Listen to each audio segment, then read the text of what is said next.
En tant qu'arbitre de la loi et en toute connaissance de la jurisprudence historique dans ce pays, la race doit être toujours considérée comme une variable. Votre temps est précieux, Maître Keating. Je vous suggère de ne pas le gâcher en présentant des arguments que vous avez déjà formulés.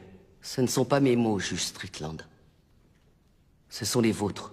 Vous les avez écrits en 1985, dans le verdict de l'affaire Bryant contre la ville de Topeka, concernant la clause de protection égale face à un système d'attribution de logements sociaux.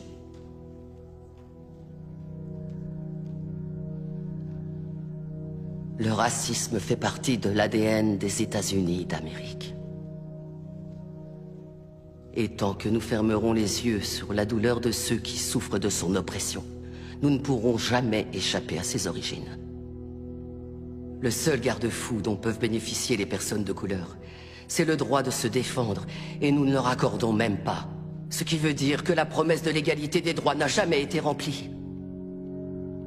En raison de l'échec de notre système judiciaire et de notre défense publique en particulier, l'époque de la ségrégation n'est toujours pas derrière nous. L'époque où les lois ont rendu illégal que les Noirs et les Blancs soient enterrés dans le même cimetière, où on catégorisait les gens en carterons ou en octavons, où on punissait un Noir parce qu'il avait demandé des soins médicaux dans un hôpital pour Blancs. Certains prétendent que l'esclavage est révolu. Mais allez dire ça aux prisonniers qui sont parqués dans des cages et à qui on dit qu'ils n'ont pas le moindre droit. Des personnes comme mon client Nathaniel Leahy et des millions d'autres personnes comme lui qui sont enfermées dans nos prisons et reléguées à une existence indigne d'un être humain. Il n'y a aucune alternative à la justice dans cette affaire. Il n'y a pas d'autre option. Prendre une décision à l'encontre de mon plaignant, c'est choisir de remplir les poches des propriétaires de prisons, plutôt qu'offrir une défense digne de ce nom à tous ceux qui y sont enfermés.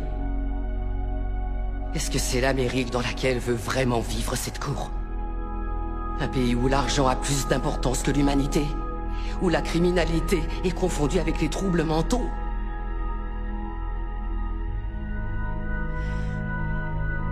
Le 6e amendement a été ratifié en 1791. C'était maintenant il y a 226 ans.